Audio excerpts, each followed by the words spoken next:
तुम्ही आज कधी असा पदार्थ बनवलाय का मकाच्या कणसापासून? मी आज तुम्हाला बनवून दाखवणार आहे. आता आपण पहिले याचे साल काढून घेऊ. तुम्ही फक्त व्हिडिओ पूर्ण बघा, शेवटपर्यंत बघा, मग तुम्हाला कळेल काय पदार्थ बनवायचा आहे ते.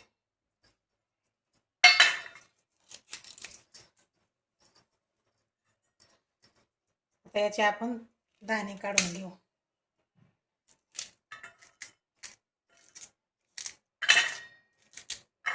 असे दाणे काढून घ्यायचे सगळे. हे बघा, असे दाणे काढून घ्यायचे. त्याला आता आपण मिक्सरच्या भांड्यात बारीक करून घेऊ. लय बारीक नाही करायचे, एक दोनच गरक द्यायचे फक्त. त्याला आपण बारीक करून घेऊ. हे बघा, हे मकाचे दाणे बारीक करून घेतलेत.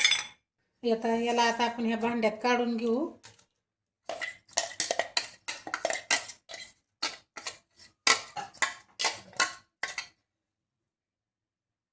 आता याच्यात 1 वाटी बेसन पीठ टाकू.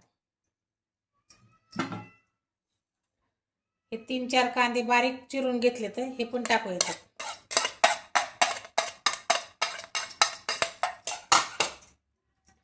हे 2 चमचे लाल तिखट घेतलंय, हे पण टाकू. अर्धा चमचा धना पावडर टाकली आणि अर्धा चमचा जिरी पावडर टाकली. अर्धा चमचा हळद टाकली. चवीनुसार मीठ टाकू याच्यामध्ये.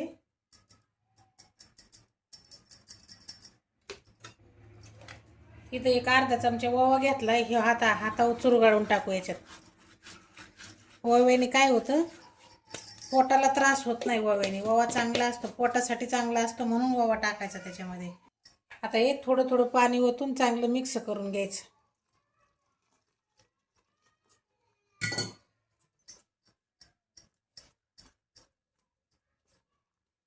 एवढी कोथिंबीर टाकली याच्यात.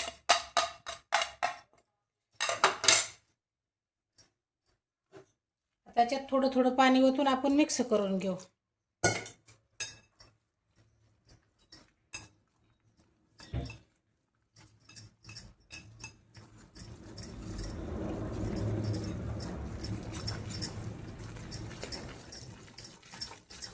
हे बघा, असं चांगलं मिक्स करायचं.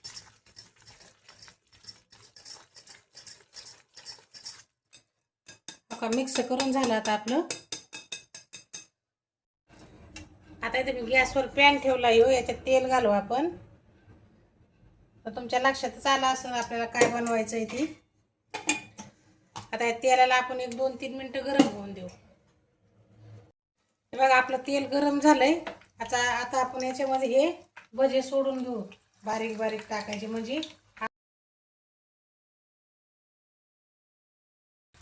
आतमध्ये कच्चे राहत नाहीत.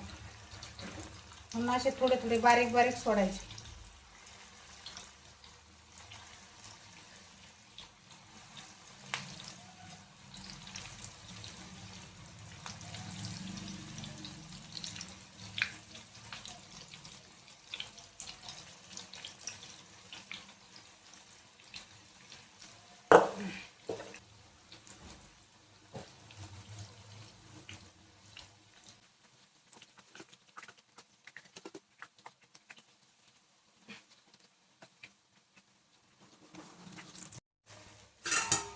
हे बघा, अशा पद्धतीने तळून घ्यायचे. आता आपले मकाच्या दाण्याचे भजे तयार झाले.